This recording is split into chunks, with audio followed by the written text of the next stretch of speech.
আমি পিএসসির চেয়ারম্যান হলাম, আমার ক্ষমতা একটু বাড়লো। পিএসসির চেয়ারম্যান হয়ে আমি হস্তক্ষেপ করা শুরু করলাম, চাপ দিতে আরম্ভ করলাম, রেল বোর্ডের চেয়ারম্যানকে ডেকে পাঠাতে আরম্ভ করলাম। একদিকে রেল বোর্ডের চেয়ারম্যান, সঙ্গে রেলের মন্ত্রী, সেই সঙ্গে বারবার করে চাপ দিতে দিতে শেষ যে 335 মিটার জমির দরকার ছিল সেইটা সম্পূর্ণ হলো। তাই আমি খুব খুশি।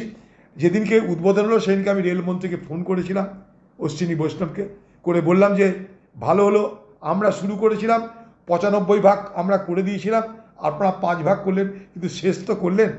আমাদের ভালো লাগছে যে মুর্শিদাবাদের মানুষ রেল লাইনটা পেল।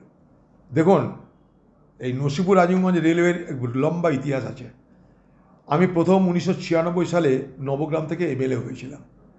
এমএলএ হওয়ার পর আমাকে প্রথম আমার লালবাগ এলাকায় এক ভদ্রলোক আছে, মিস্টার AR খান, সে প্রথম একদিন আমার সঙ্গে দেখা করতে এলো বহরমপুরে। দেখা করতে এসে আমাকে প্রথম এই বিষয়টা উনি আমাকে বুঝিয়েছিলেন যে এখানে ব্রিটিশ আমলে একটা রেল লাইন ছিল যার কোনো অস্তিত্ব নেই এখন। আমরা চাইছি যে এই রেল লাইনটাকে পুনরুদ্ধার করা হোক, কিন্তু কীভাবে হবে জানি না। তাই আপনার কাছে আমাদের দাবি, আপনি এমএলএ হয়েছেন, যদি কোথাও কোনোভাবে চেষ্টা করা যায় আপনি শুরু করুন।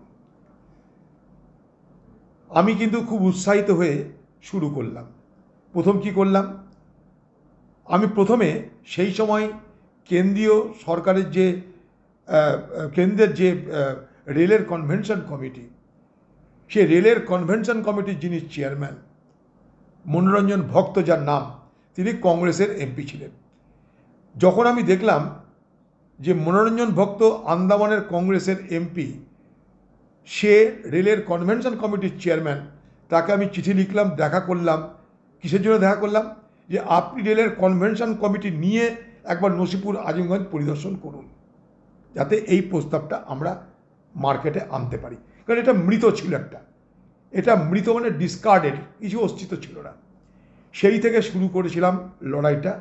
প্রথম মনোরঞ্জন ভক্তকে দিয়ে শুরু করেছিলাম, কিন্তু প্রথম আমার অ্যাটেনশন এনেছিল, অর্থাৎ আমার নজরে বিষয়টা এনেছিল লালবাগের একজন ব্যক্তি ছিলেন, একজন সমাজসেবী, তার নাম AR খান। তাকে আমি পরে আমার নিজের যে কালী পুজো হয় সেই কালী পুজোতে ডেকে আমি নাগরিক সম্বর্ধনাও দিয়েছিলাম। তো যাই হোক, এরপরে তো আমার প্রক্রিয়া শুরু হলো, আমার প্রচেষ্টা শুরু হলো।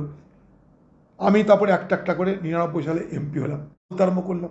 কারণ 95 ভাগ কাজ হয়ে গেল আমরা থাকতে থাকতে, আটকে গেল একটুখানি 335 মিটারের একটা ছোট্ট একটা জমি। তখন পার্লামেন্টে একবার না, দুবার না, 5 বার। তারপর আমি পিএসসির চেয়ারম্যান হলাম, আমার ক্ষমতা একটু বাড়লো। পিএসসির চেয়ারম্যান হয়ে আমি হস্তক্ষেপ করা শুরু করলাম, চাপ দিতে আরম্ভ করলাম, রেল বোর্ডের চেয়ারম্যানকে ডেকে পাঠাতে আরম্ভ করলাম। একদিকে রেল বোর্ডের চেয়ারম্যান, সঙ্গে রেলের মন্ত্রী, সেই সঙ্গে বারবার করে চাপ দিতে দিতে শেষ যে 335 মিটার জমির দরকার ছিল সেইটা সম্পূর্ণ হলো। তাই আমি খুব খুশি। যেদিনকে উদ্বোধন হলো সেদিনকে আমি রেলমন্ত্রীকে ফোন করেছিলাম, অশ্বিনী বৈষ্ণবকে, করে বললাম যে ভালো হলো, আমরা শুরু করেছিলাম 95 ভাগ আমরা করে দিয়েছিলাম, আপনারা 5 ভাগ করলেন, কিন্তু শেষ তো করলেন। আমাদের ভালো লাগছে যে মুর্শিদাবাদের মানুষ রেল লাইনটা পেল।